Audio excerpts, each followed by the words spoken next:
fist on the useless radar console. He was torn between staying at his station, hoping that everything would come back online shortly, or leaving the heavily insulated room to get outside where his cell phone would work. In the darkness, he turned toward his supervisor's desk. "Tom, I'm going to have a big problem if I can't move some airplanes around." Tom Keller was already up on his feet and covered the distance in 3 strides. "What do you got?" "I was about to descend a Boeing 737, Wayfarer 880. I needed the separation from a military KC-135. They're both going through the same hole in the weather." "The backup generator should come on any second. How long until there's a problem?" "Less than 5 minutes. I needed Wayfarer to turn or descend. Then I lost the whole thing." "Even if it's close, the 737 has TCAS," Keller replied. "They'll be able to avoid any serious problems." Mark shook his head. "The transponder on the KC-135 isn't working right. It's been intermittent since he came into my sector." They both knew that without a working transponder on the military aircraft, the Wayfarer jet would have no way of knowing the KC-135 was even there. The TCAS equipment that alerted airplanes to a potential mid-air collision required both airplanes to have an operating transponder so they could talk to each other electronically. "Oh, God! How close is it going to be?" Keller pressed his fingers against his temples and pondered the unthinkable. "Given that they're both going through the same opening in the thunderstorms at the same altitude," Mark looked up in the near darkness at his boss, "these planes could hit." "Go," Tom reacted instantly. "Do whatever it takes to reach Chicago Center. Try the payphone in the hallway, or use your cell phone. I don't care how you do it, but find a way. I'll stay here, and if this mess comes back up, I'll make the call. What's his call sign?" "Wayfarer 880. Mark yanked off his headset. "Just have him descend out of 36,000 feet." Mark flew from his chair and ran for the door.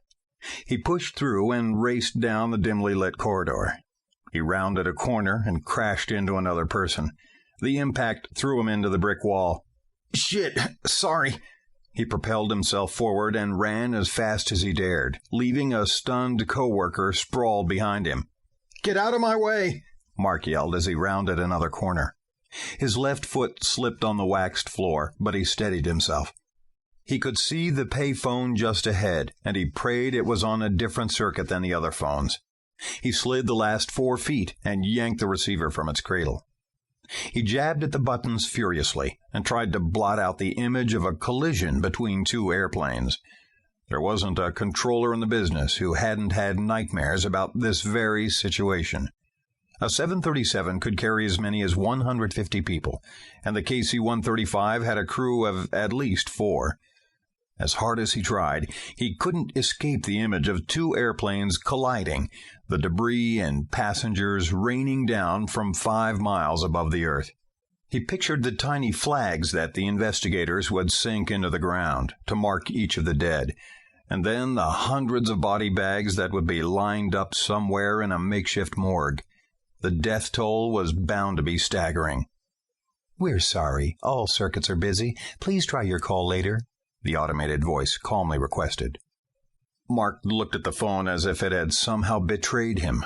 He yanked his cell phone from his pocket, ignored his trembling hands, and pushed the power button as he ran toward the front door. Moments later, he burst through the double glass doors into the driving rain and huddled under the small awning. Breathing heavily, he turned his back to the deluge and checked that his phone had powered up. Vivid flashes of lightning danced in the clouds overhead, followed by the rolling sound of thunder. Mark dialed the number for Chicago Center. As the hisses and clicks sounded in his ear, he waited and tried not to hyperventilate. Rain came in torrents. Another explosion of thunder rattled the structure around him. He looked at his watch. It was going to be close, but there was still time. Mark swore under his breath when he heard the busy signal. He disconnected the call and hit the redial button. He squeezed his eyes shut as waves of self-recrimination washed over him.